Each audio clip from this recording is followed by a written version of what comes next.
Je m'appelle Laurent Valette, je pêche les carpes depuis 1986 exactement. C'est à pêcher on va dire en 86 c'était le début, 87 c'était une pêche qui m'intéressait beaucoup mais sans plus, et en 88, alors là j'ai tout abandonné, la pêche au cou, les carnassiers pour pêcher les carpes, uniquement les carpes. Et là c'est devenu une addiction, je pêche plus que les carpes, parce que je pêche très rarement autre chose en fait. Et depuis ce jour, je n'ai jamais arrêté de pêcher les carpes. Je regarde, j'observe ce que font les poissons, comment ils se déplacent, la façon dont ils vont pouvoir se nourrir, les secteurs où ils vont se nourrir. Il faut toujours essayer de se creuser un peu la tête pour pouvoir prendre des poissons, savoir quelle stratégie de pêche on va employer, quelle est la pâle plus adaptée pour pêcher. Il faut apprendre le plan d'eau, il faut essayer d'avoir une certaine connaissance du cheptel du plan d'eau où on pêche pour mettre en place la stratégie la plus plausible pour prendre un maximum de poissons. Je n'utilise strictement jamais le bateau. Je sonde du bord, j'amorce du bord, je jette mes lignes du bord et je ne pêche que du bord. Gravir des étangs, des retenues de barrage, un grand plan d'eau, il y a toujours moyen de pêcher du bord. Tout le temps. Il suffit de maîtriser un petit peu la technique de sondage et vous pouvez pêcher du bord. Ça évite déjà beaucoup de problèmes avec le bateau. Et puis moi, ça m'a permis de pêcher des plans d'eau qui étaient complètement délaissés. Parce qu'on assiste à un problème, c'est que qui dit plan d'eau dit bateau. Et quand vous avez beaucoup de bateaux sur un plan d'eau, vous stressez très vite les poissons. Et si on stresse très vite les poissons, il y a un moment, ça ne va pas passer. Les poissons ils vont se réfugier dans un coin et dont on n'aura pas accès. Alors que de la pêche du bord, vous ne faites pas de bruit, vous êtes très discret au bord de l'eau et vous prenez beaucoup de carpes. Beaucoup de carpes.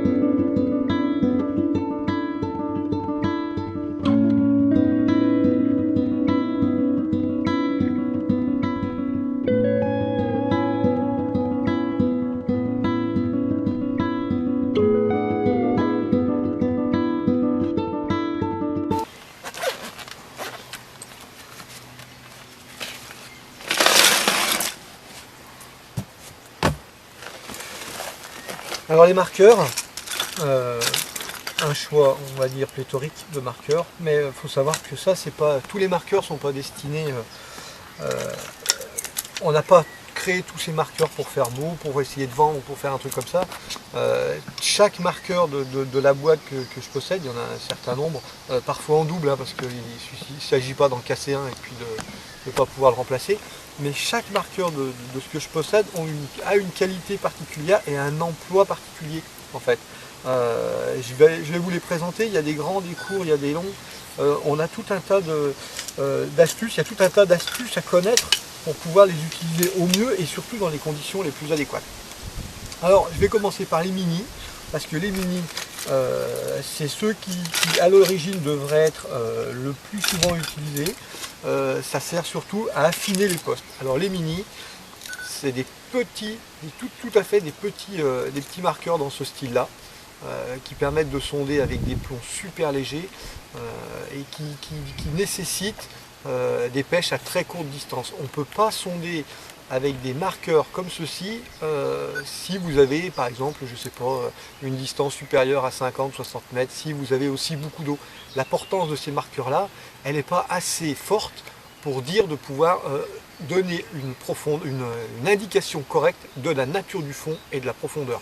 Si vous avez un marqueur comme celui-ci sous 8 mètres d'eau, il est impossible que le marqueur, lui, quand il va remonter à la surface, il ne peut pas remonter droit. Il va louvoyer un petit peu dans l'eau. Et ce qui se passe quand un marqueur comme ça louvoie dans l'eau, on va avoir une profondeur erronée. Voilà. Donc il vaut mieux s'orienter sur des marqueurs plus légers. Alors on va commencer par le standard, un marqueur standard, classique, rien de plus bête. Ça c'est un marqueur que tout le monde devrait posséder dans sa boîte. Il va nous faire aussi bien la longue distance jusqu'à 80 mètres que la courte distance à partir de 10 mètres. S'il y a un achat à faire en ce qui concerne les marqueurs, c'est ce type de marqueur là. On va appeler ça, moi j'appelle ça le marqueur médium. Il va nous sortir de beaucoup de situations et il va pouvoir nous indiquer déjà la nature du fond et la profondeur très exactement. Donc, les médiums, j'en possède deux, hein, parce que c'est toujours bienvenu d'en avoir plus. Je vais avoir ensuite des sondeurs pour la longue distance. La longue distance et aussi la profondeur d'eau. Là, voilà, ce type-là. Voilà, ça c'est des marqueurs qui sont faits pour pêcher à longue distance. La forme est effilée. Et ils sont munis, alors ça c'est important. Vous avez des ailettes interchangeables. Ce qui va nous permettre, en fonction de la luminosité, en fonction de la distance de pêche, de pouvoir adapter les LED qui se verra mieux. Alors on sait que par exemple partant très gris, il est préférable d'avoir une noire. On sait que quand il y a beaucoup de soleil, il est préférable d'avoir une orange. Quand le temps est un peu plus couvert, sans être obstrué, on utilisera la jaune. Donc ces marqueurs-là, longue distance, hein, on va dire jusqu'à 80 mètres. Et le plus important, c'est coupler avec un plomb qui soit très lourd. Ça c'est un plomb qui fait à peu près 100, 110, 120 grammes. Ça va nous permettre de lancer relativement loin. On peut lancer quand même à 80 mètres, 90 mètres.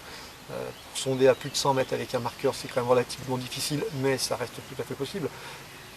Donc, ce plomb-là assez lourd, avec ce type de marqueur-là, ce qui va nous permettre d'avoir une portance importante. Parce que si vous mettez un plomb comme ce type-là, qui est un petit plomb qui fait 50 grammes, avec un marqueur comme ça, alors ce qui va se passer, c'est que quand on va vouloir sonder, ce plomb-là entraînera, c'est sûr, le marqueur au fond, ça, sans aucun problème, mais quand vous allez tirer sur la ligne pour faire vos mesures, pour ressentir le fond, vous allez traîner le plomb, mais c'est le marqueur qui va le porter. Et en fait, vous n'allez pas traîner le plomb sur la totalité du fond, on va traîner le plomb par saccade, c'est-à-dire qu'on va traîner le plomb, mais le marqueur, lui, il va porter le plomb. Et donc, on va avoir ces sauts que le marqueur peut faire sur le fond, et ça peut nous indiquer une profondeur erronée, mais surtout ça peut nous indiquer un substrat erroné. Si vous désirez pêcher sur le caillou, il faut avoir un ressenti tel qu'il faut que le plomb traîne sur le caillou. C'est pour ça qu'avec ce genre de marqueur là que je vous disais, un plomb très très long. C'est-à-dire c'est ce qui se fait de plus, c'est un 110. Alors on utilise le plomb à picot. Hein, c'est pour le ressenti du fond, c'est ce qui va nous permettre de pouvoir sentir les cailloux, sentir la vase, sentir le sable. Et éventuellement, on va pouvoir passer dans l'herbe, tout en sachant qu'un plomb avec des picots, c'est quand même pas l'idéal, hein, pour passer dans l'herbe, parce que l'herbe a tendance à accrocher. On traîne plus d'herbe qu'autre chose, et on a un ressenti du fond qui ne soit pas parfait. Donc, ces marqueurs-là, avec ces gros plombs-là. Après, on a les marqueurs qui sont, moi, ce que je qualifie de très longue distance, alors qui sont de forme très très effilée, hein, qui vont nous permettre de pouvoir d'aller très loin. Là, vous pouvez, avec ce type de marqueur-là, monter jusqu'à 100 mètres. Pareil, elle est interchangeable. Vu le profil aérodynamique du marqueur, ça va vous permettre de sonder très efficacement, très loin, mais surtout ça va vous permettre d'aller, de ne pas avoir ce frein qu'est le marqueur quand vous lancez, parce que quand vous traînez quelque chose derrière un plomb, évidemment, vous allez perdre de la distance. Voilà. Donc, ça. Et puis on a les médiums, le petit, tout à l'heure moi je vous parlais du médium comme ceci, que ce genre de marqueur est à avoir, c'est important. On peut aussi dans le même style, qui ne sont pas tout à fait des mini, mais avoir ce genre là, ça va nous permettre de sonder allègrement à 50 mètres du bord avec un bon ressenti. Hein, pour monter un marqueur, rien de plus simple. Le montage, lui, il est absolument tout simple. Il nous faut le plomb. Et moi j'utilise un petit astuce de chez Big Carp, c'est un rapide glisse. C'est-à-dire que c'est un anneau, tout simplement, qui est monté un gros anneau qui permet au fil de coulisser. J'ai ensuite à peu près 25 cm de tresse qui vont me permettre de pouvoir fixer mon plomb. Mais cet avantage-là, ce morceau-là surtout, ça va me permettre de passer à travers les herbiers, ça va me permettre de toujours bien maintenir le plomb au fond sans être en prise directe. Parce que si on est en prise directe tout de suite au-dessus du marqueur, comme on pourrait faire comme ça, là, ça va pas être terrible. J'utilise cette astuce-là, vous traînez le plomb, le marqueur lui suit, et si vous passez dans l'herbe, ça coulisse allègrement. Voilà. Donc là on n'a pas de souci. Ça c'est un produit aussi qu'on devrait avoir dans sa boîte de pêche, notamment si vous faites du sondage à la canne, c'est indispensable. Alors en ce qui concerne les plombs, pour sonder, donc on a plusieurs types de plombs. C'est ce qu'on appelle en fait des plombs mines. Hein. C'est des plombs qui ont des petites aspérités qui vont nous permettre de ressentir le substrat et le fond. Alors il y a différents grammages. Ça va. Celui-ci sont dans les plus petits. Hein, ça doit être un 40 ou un 45. Là j'ai un 60. J'en ai toujours plusieurs et je possède aussi un 80, 90 et ces deux-là. Et puis ensuite, voilà, c'est celui qui est déjà monté sur ma canne que je vous présentais tout à l'heure. Ça, ça doit être un 112. Voilà, 112, c'est ce qui se fait de plus. Après, tout en sachant qu'une canne à sonder n'est pas une canne à lancer. C'est une canne qui est très raide, hein, on le verra plus tard. Les cannes pour sonder sont généralement très raides, ne sont pas des très bonnes lanceuses. Donc il vaut mieux avoir un plomb lourd pour ressentir, pour pouvoir projeter le marqueur. Mais une canne raide, ça va surtout permettre de ressentir sur le fond. Il n'y a que ça qui vous intéresse, la profondeur et de définir le substrat sur le fond du plan d'eau quand on aura trouvé le poste de pêche. Et éventuellement, bien évidemment, il faut qu'on puisse différencier les changements de substrat, savoir si on passe de l'herbe au gravier, si on passe du gravier à la vase, si on passe de la vase au sable. Ça c'est important, parce que ça peut représenter une petite tache de gravier au milieu d'une tache de vase est un spot, mais l'inverse aussi. Une tache de vase au milieu d'un champ, d'un plateau en gravier peut être un très bon spot. Donc ces plombs-là, ça c'est des plombs qu'il faut avoir si possible on va dire en double, voire en triple dans votre boîte de pêche, parce que c'est vite fait dans le KC1 et c'est dommage de se priver de sonder correctement par négligence. Au moins un de chaque, voire deux. Ce n'est pas des investissements qui sont très coûteux et ça vous rendra grandement service. Voilà donc marqueur, la petite astuce pour pouvoir monter ça tranquillement sur la canne, et puis des marqueurs. Alors je le répète, hein, au risque de ressasser un petit peu, des marqueurs, essayez d'en avoir de différents modèles pour pouvoir avoir un maximum d'obtenir toujours le meilleur marqueur pour la meilleure chose que vous allez faire. Voilà. C'est important, c'est la clé de voûte du sondage, d'avoir le matériel approprié pour permettre de sonder correctement dans de bonnes conditions, puisqu'une fois que le sondage sera effectué et qu'on aura trouvé le poste, on n'a plus le droit, on ne peut plus se permettre, quel que soit le temps de pêche, de ressonder comme ça. Si on amorce, on va faire venir les carpes sur le poste qu'on a choisi.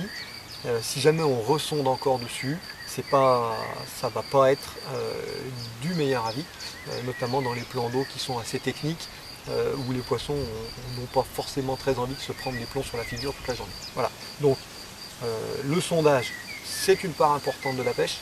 C'est primordial de savoir où vous allez pêcher, c'est primordial de savoir sur quoi vous allez pêcher, si c'est un haut fond, si c'est un plateau, tutage gravier, si vous êtes devant ou derrière un herbier, si vous êtes entre deux herbiers parce que c'est un passage. Il faut garder à l'esprit votre poste de pêche en permanence pour pouvoir l'exploiter au mieux, et ça nécessite d'utiliser le matériel adéquat. Voilà, tout simplement. Je le dis et je le répète, c'est la clé de voûte du sondage, la clé de voûte de la pêche des carpes à l'heure actuelle, c'est de savoir sonder correctement et de sonder avec le bon matériel. Alors il est évident que pour le sondage, on va utiliser une canne avec un large moulinet, mais surtout on va utiliser quelque chose qui soit monté en tresse. En tresse, pourquoi? Pour simplement non pas aller sonder très loin, mais la tresse c'est le matériau qui va nous permettre de ressentir un maximum le fond. Il n'y a pas d'élasticité, il n'y a rien du tout. C'est ce qui va vraiment nous transmettre toutes les indications du fond. Donc la tresse, c'est aucune élasticité, comme je l'ai dit, c'est ce qui sera le plus adéquat. Si vous veniez à sonder avec du nylon, vous risquez fort de passer à côté de choses importantes et de ne pas avoir ce ressenti nécessaire à une bonne compréhension du fond, à une bonne compréhension du substrat qui va être devant vous.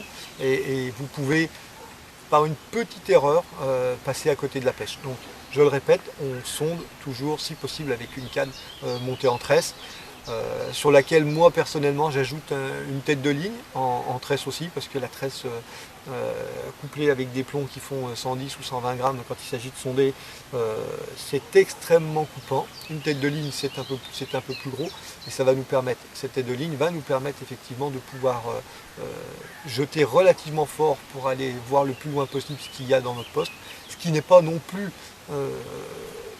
fondamental d'aller très très loin, mais c'est toujours bien de savoir ce qu'il va y avoir derrière notre poste de pêche. On peut trouver une place à 40 mètres du bord, mais on peut aussi savoir, c'est toujours intéressant de savoir qu'on va avoir un poste à 60, à 70, à 80 mètres, et tout simplement peut-être ne serait-ce qu'à 15 mètres du bord. Donc la tresse pour le ressenti, mais aussi pour pouvoir avoir vraiment ce très très bon feeling à très longue distance, si on était obligé de sonder à très longue distance parce qu'on a trouvé quelque chose d'important. Tresse, une partie en tresse, une tête de ligne qui n'est pas forcément très grande, hein, une tête de ligne qui fait 7 ou 8 mètres, c'est largement suffisant. Et après on fait le montage que je vous ai présenté tout à l'heure, c'est-à-dire avec le rapide glisse, votre plomb et le marqueur que vous choisirez. Alors là je vais attaquer à sonder le plan d'eau pour pouvoir trouver un poste de pêche pour ces jours-ci. Je vais attaquer tout simplement avec un sondeur super basique,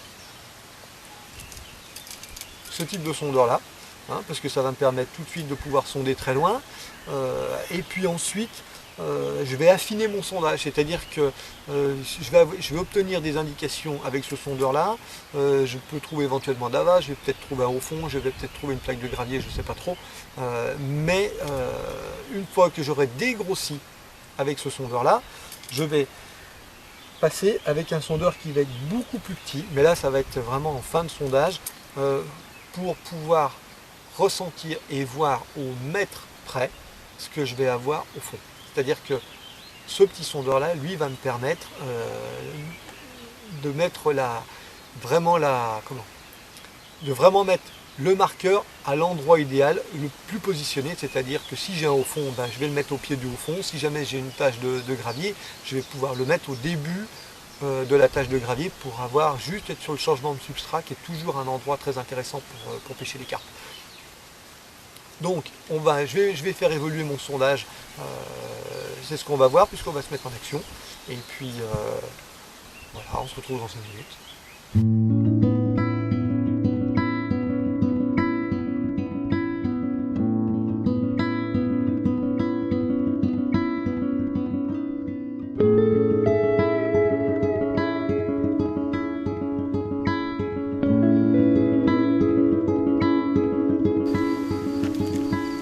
Prêt à sonder, donc j'ai fait le montage, le plomb, j'utilise comme je l'ai dit tout à l'heure ce marqueur là, hein, qui va nous permettre d'aller sonder relativement loin facilement.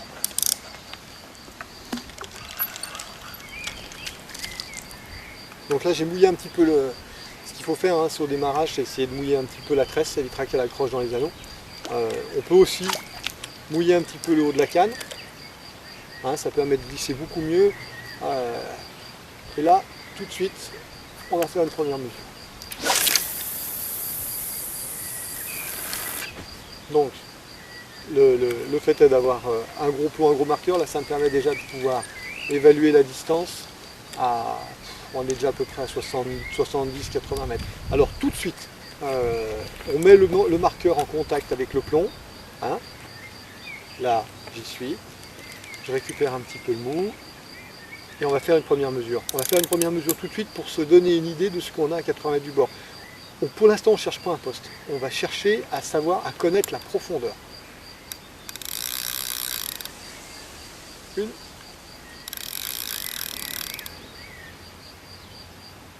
Deux. Un petit peu plus de deux. Donc là, je sais que là-bas, j'ai 2 fois 80, 1,60 m, plus les 40. J'ai 2 mètres.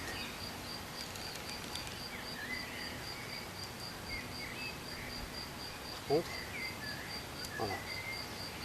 Là, canne en l'air, hein, toujours le fil tendu au maximum, on récupère tout doucement.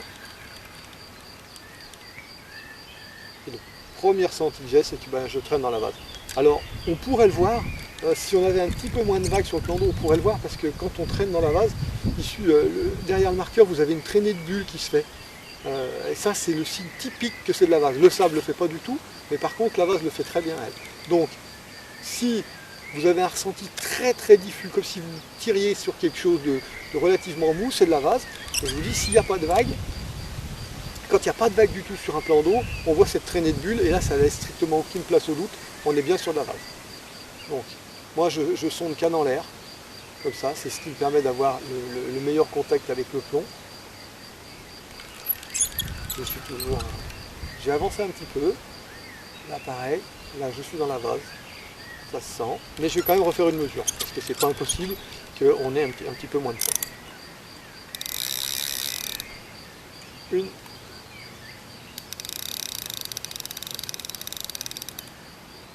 deux,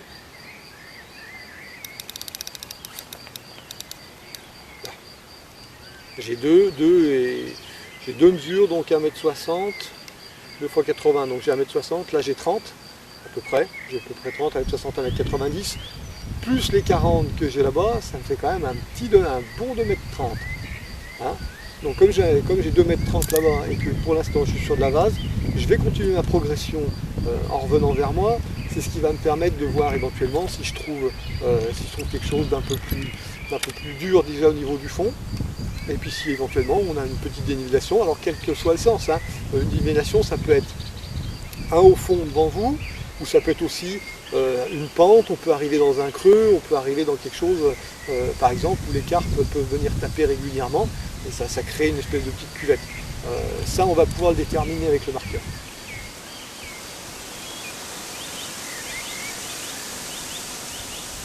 Bon, là, je suis sur la vase. Toujours. Donc là, quand même, par acquis, on va faire une mesure hein, pour voir si je peux toujours pas remonter. Une.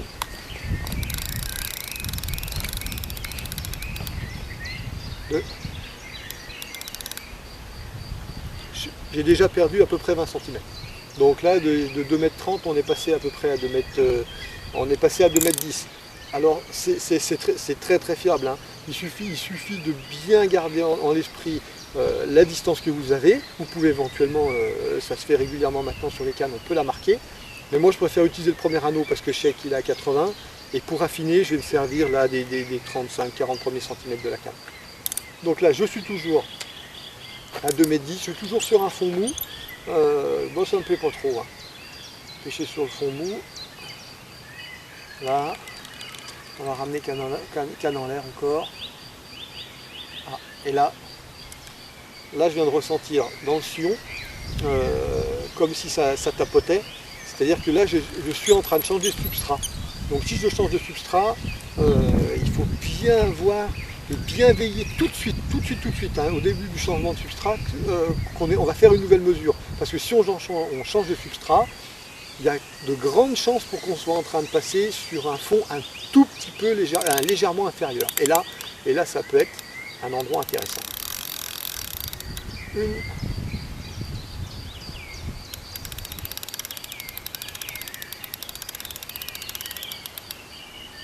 Deux.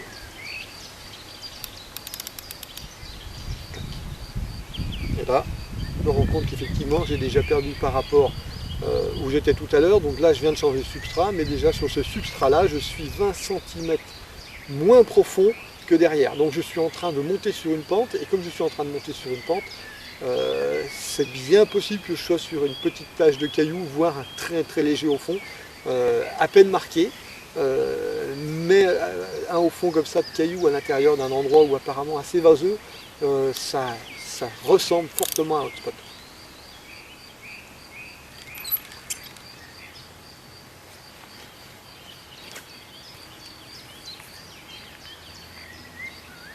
Alors, le ressenti que j'ai là, il me confirme qu'effectivement, je suis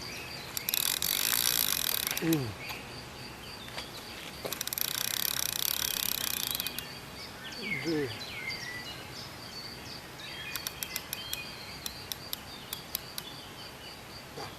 voilà. Donc là, Le doute n'est plus permis, je suis sur du caillou, et je suis 40 cm moins profond que derrière. Donc là, pour visualiser le poste, on est dans la vase derrière, et comme on est dans la vase derrière, on remonte sur une pente de cailloux, et ça c'est grandement possible que ça soit un spot que doivent visiter les carpes. Alors l'étape suivante, ça va être de garder cet axe-là. Donc moi je me suis mis en face du boulot, à peu près là-bas, je vais être un petit peu à droite du boulot. Ce que je peux faire pour essayer de trouver un axe qui soit vraiment l'axe parfait, c'est où moi je peux me déplacer, c'est-à-dire que je fais un pas à droite ou un pas à gauche pour me positionner en face du boulot, ou alors je reste ici, voilà, je pose la canne là, je ne bouge plus, je laisse le marqueur en place pour avoir pile poil l'axe. Une fois qu'on a déterminé l'axe, il faut surtout ne plus en changer, parce que ça va vous permettre de relancer très efficacement la nuit en vous disant voilà, là moi je suis sous le boulot. Ça peut être, si vous êtes dans un plan urbain, ça peut être un lampadaire, ça peut être une maison, ça peut être tout et n'importe quoi. Évidemment, on va éviter de prendre comme axe quelque chose qui soit mobile, parce que là autrement vous avez un axe qui se promène et ça va rimer à pas grand chose. Donc on essaie de prendre quelque chose qui soit fixe, si possible le plus haut sur l'horizon, qui puisse se détacher. Moi, ce que j'ai en face de moi sur l'horizon, c'est un arbre qui dépasse largement du reste qui dépasse du reste de la ligne d'horizon. Donc ça va me permettre de pouvoir relancer efficacement de jour, puisque je vais pouvoir le voir, mais ça va me permettre aussi de relancer très efficacement si j'avais à pêcher la nuit. Parce que cet arbre se détachant de la ligne d'horizon, effectivement, c'est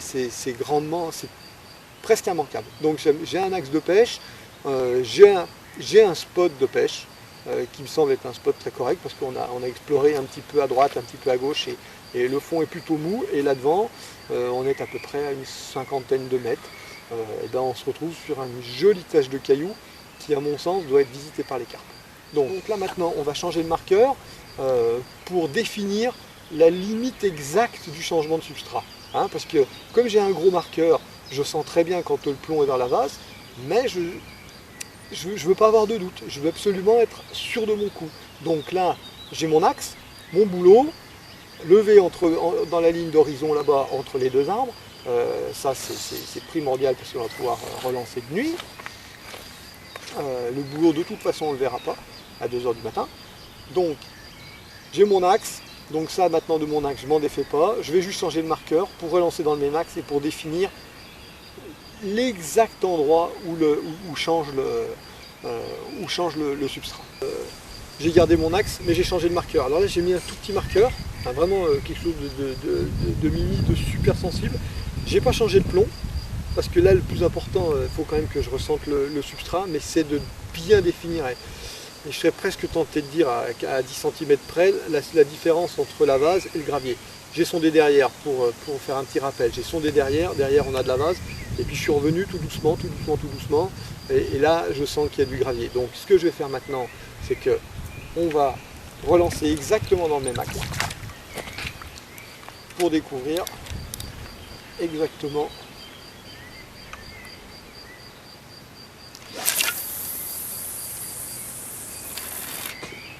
là.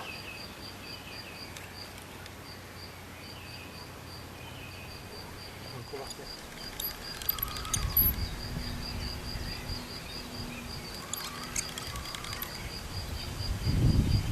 Donc là, j'ai changé de marqueur.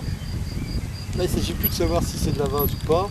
Il s'agit surtout, avec l'axe qu'on a, de bien déceler l'endroit où va commencer le caillou.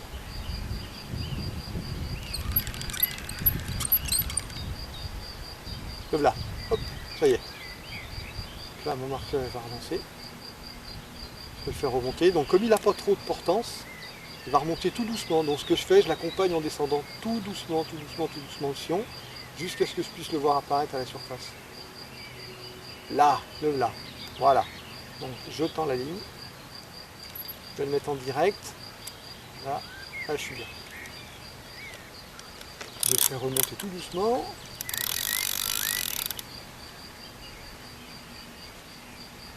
Voilà.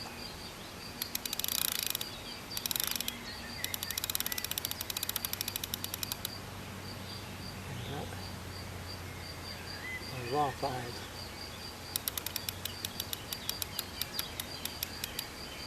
Voilà. Donc là, j'ai mon marqueur qui est bien en place. Voilà. Et là, je sais que là-bas, je suis à la limite. Je suis à la limite de la vase et du caillou. Là. Lève là. Voilà. Alors, il est un petit peu difficile à voir dans la vague, mais moi je le vois bien. Tu le vois, Eric? Voilà.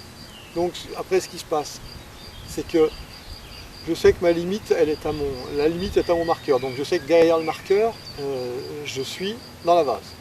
Donc il faut quand même que j'évalue à peu près la place que j'ai pour pouvoir pêcher. Est-ce que c'est une bande qui fait 10 cm? Est-ce que c'est une bande qui fait 1 mètre? Est-ce que c'est une bande qui fait 2 mètres? Alors je vais ramener tout doucement pour mettre le marqueur en butée. Lève là, hop. Et là, je vais ramener la canne à la verticale, tout doucement. Et là, j'accroche, on sent que c'est la caillasse. Là. Hop. Là. On va redonner.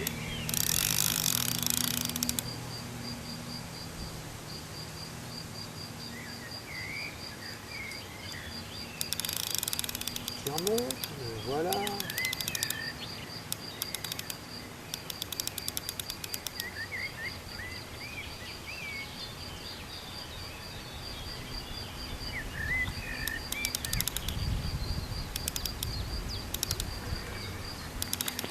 Là.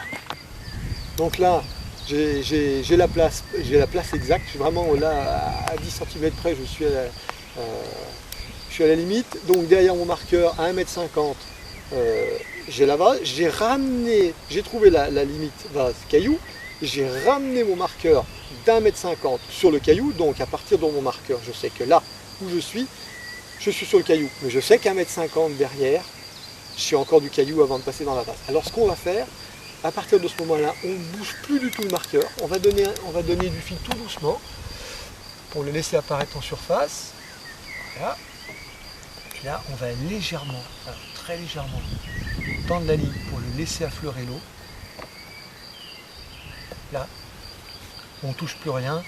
La place, elle est devant nous. Le marqueur, il est 1,50 m dans la tâche de caillou, 1,50 m derrière. J'ai la vase. Là, on va attaquer une autre partie. Il va falloir qu'on positionne les cannes. Donc, on va positionner les cannes tout de suite par rapport à notre axe de pêche pour toujours être bien devant. Et à partir de ce moment-là, une fois qu'on aura positionné les cannes, on va mettre en place l'amorçage. Alors, on va mettre en place l'amorçage ce soir pour dire de laisser travailler les bouillettes, de laisser travailler le poste.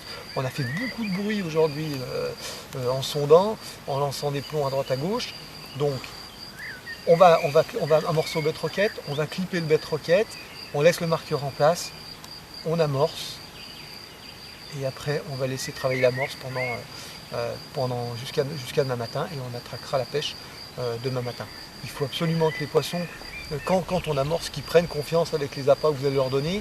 Donc si vous en avez la possibilité, c'est pas toujours évident, il m'arrive moi de ne pas le faire, de ne pas avoir le temps de le faire, mais si vous pouvez laisser travailler votre place pendant 24 heures sans pêcher, que les poissons puissent goûter à vos appâts, alors ça en sera que du bénéfice, parce qu'ils vont pouvoir s'en nourrir facilement, ils ne vont pas être dérangés, ils ne vont pas être piqués, et ça ne sera que tout bénéfice pour que les poissons puissent y revenir régulièrement. Voilà. Donc on laisse tout en place, on va attaquer l'amorçage au bête roquette.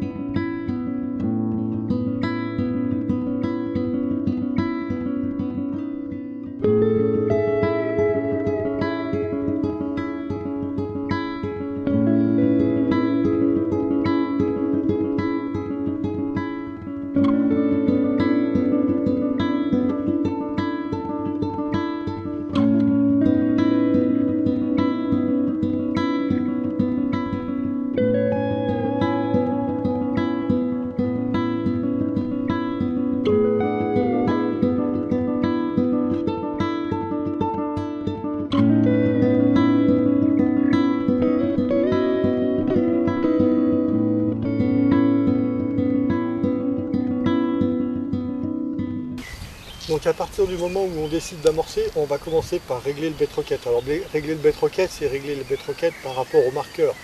On veut, et comme on l'a dit tout à l'heure, qu'on sait qu'à 1,50 m derrière le marqueur, on est encore sur le caillou.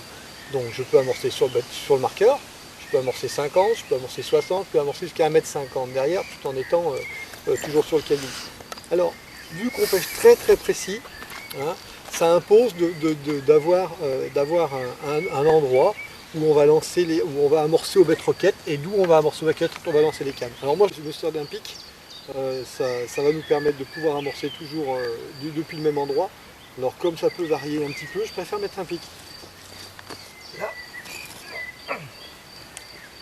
Et donc là, je vais régler le bête rocket. Alors pour régler le bête rocket, évidemment, on va le régler sur le marqueur, mais pour régler le bête rocket sur le marqueur, il n'est pas nécessaire de mettre trop d'appât. Il suffit juste d'avoir suffisamment d'appât pour pouvoir le projeter sur le poste de pêche.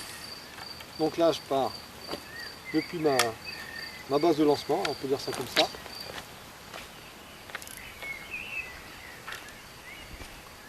Et on va régler le bête rocket.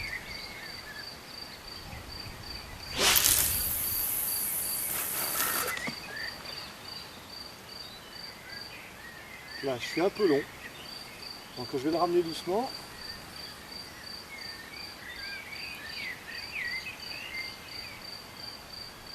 Là. Je suis donc là, on voit très bien que mon bête rocket et mon marqueur sont au même niveau. À partir de ce moment-là, je clip ma ligne dans le clip fil de mon moulinet, comme ça. Voilà.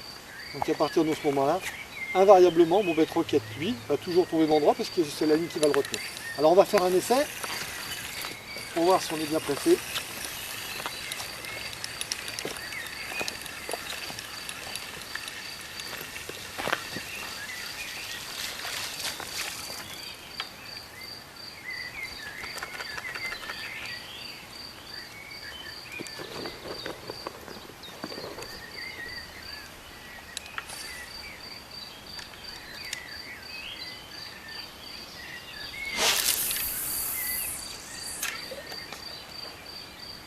Là. Rien à dire. Là on est vraiment là on a vraiment réglé le bête rocket par rapport au poste.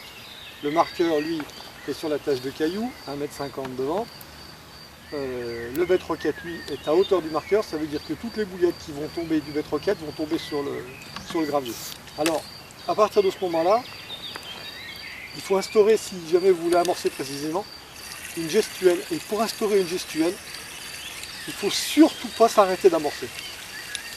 Voilà, parce que c'est la répétition des gestes qui vont vous faire gagner en précision et gagner en précision et en vitesse. Voilà. On remarquera, hein, on ne remplit pas le bête rocket parce qu'il va remplir le bête rocket, ça nous empêche.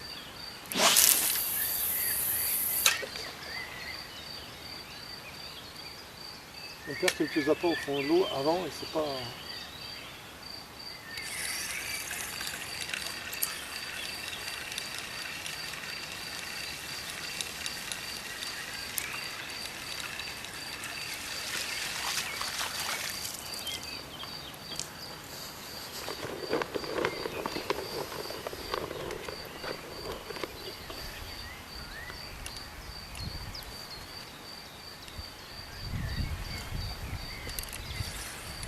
Il y a un point important à signaler, c'est le geste aussi. Il faut éviter de faire tomber le bête rocket trop avant. Donc on donne une impulsion suffisante pour aller au clip fil, la canne en l'air, on retient pour qu'il se pose le plus délicatement possible. Ça c'est important parce qu'un bête rocket qui est trop court et qui rentre dans l'eau, ça fait un bruit épouvantable, alors qu'un bête rocket lancé à la bonne distance, c'est quand il est retenu, en fait, hein, ne serait-ce qu'avec l'action de la canne, ça fait pas du tout le même bruit.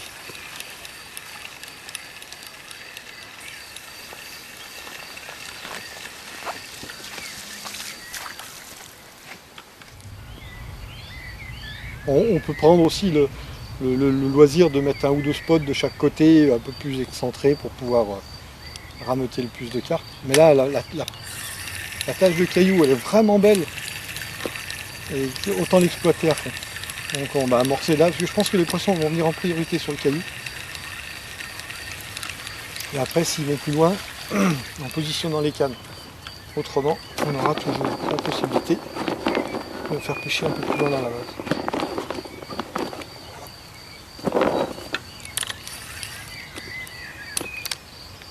L'important, c'est à l'impulsion, on retient là. Et le bête roquette, en fait, il se pose sur l'eau. Il atterrit sur l'eau plutôt que de plonger de cette façon. Quand si vous êtes trop court, le bête roquette, il va avoir tendance à plonger à la verticale, et là, ça fait beaucoup de bruit. Alors que là, vous le posez, et la canne se vider de son contenu, et ça fait aucun bruit. Là, on va donner une grosse impulsion pour emmener le bête roquette jusque sur le poste de pêche. Mais il faut absolument le retenir, parce que sinon on va tirer vraiment sur le clip fil, et avec toute comme on met beaucoup de force pour pouvoir lancer, non seulement on va retenir le bête roquette avec le clip fil, c'est pas super pour le clip fil parce que si vous amorcez beaucoup, au bout d'un moment ça le travaille beaucoup, mais surtout vous allez accompagner le bête roquette sur le poste de pêche, qui va lui permettre d'éviter par un à-coup un peu trop violent de revenir. Parce que l'élasticité du nylon, c'est une réalité, et là, il va revenir. Moi, je préfère amorcer avec du nylon, c'est plus simple, là, canne en l'air, j'accompagne. Et voilà. Et donc, systématiquement, je tombe au même endroit parce que je suis clippé, mais comme j'accompagne le bête roquette, il ne peut pas non plus revenir, parce qu'il est accompagné. C'est parce qu'il ne peut pas revenir qu'il est accompagné. Sinon, si jamais vous attendez qu'il arrive au clip fil, alors forcément, il va y avoir cet effet de retour immédiat. Je vous dis, c'est pas bon pour le clip fil, c'est pas bon parce que vous allez amorcer n'importe comment. Ça va revenir d'1 mètre, ça va revenir 2 mètres, ça va pas aller assez loin. Voilà. Donc là, on a amorcé. On a notre axe de pêche, donc là, le marqueur ne nous sert plus à rien du tout. Donc tout simplement, on va l'enlever du poste de pêche. Comme ça, il n'aura pas à nous gêner, ça effrayera pas les poissons. On l'enlève. On devrait, en principe, ne pas avoir à le retoucher. Donc là, on a enlevé le marqueur.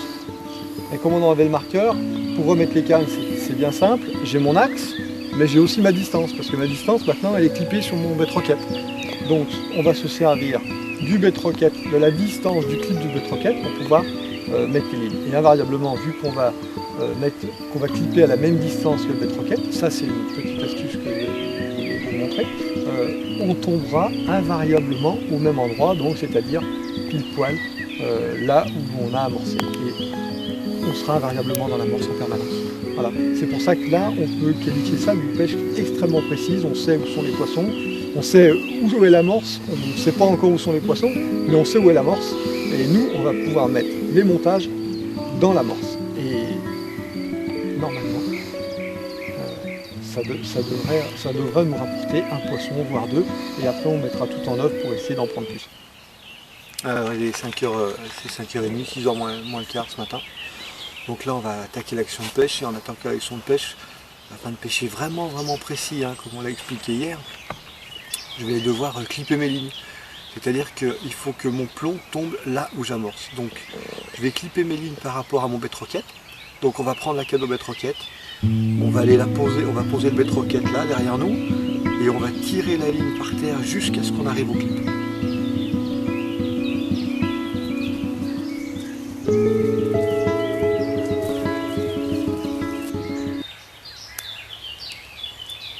Donc là on va clipper la ligne. Alors moi j'utilise un petit morceau de power gum en fait. C'est tout simple, c'est juste on va juste faire une ligature sur la canne, sur la ligne, tout simplement. Une, deux, trois. Là. Donc ça ressort.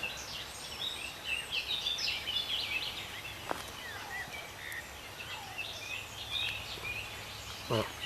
Donc ça, c'est en place sur la ligne.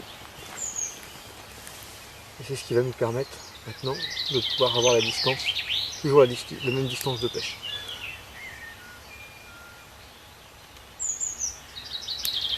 Voilà. Donc la ligature, elle, elle est en place sur la ligne, hein, donc comme ça. Et maintenant, à partir de ce moment-là, comme la ligne est clippée, on va y rentrer dans le moulinet. Et là, il y a une astuce à connaître pour éviter que ce petit nœud-là, il empêche la ligne de sortir correctement. Donc, je vais prendre ma canne, je vais mettre en place mon nœud.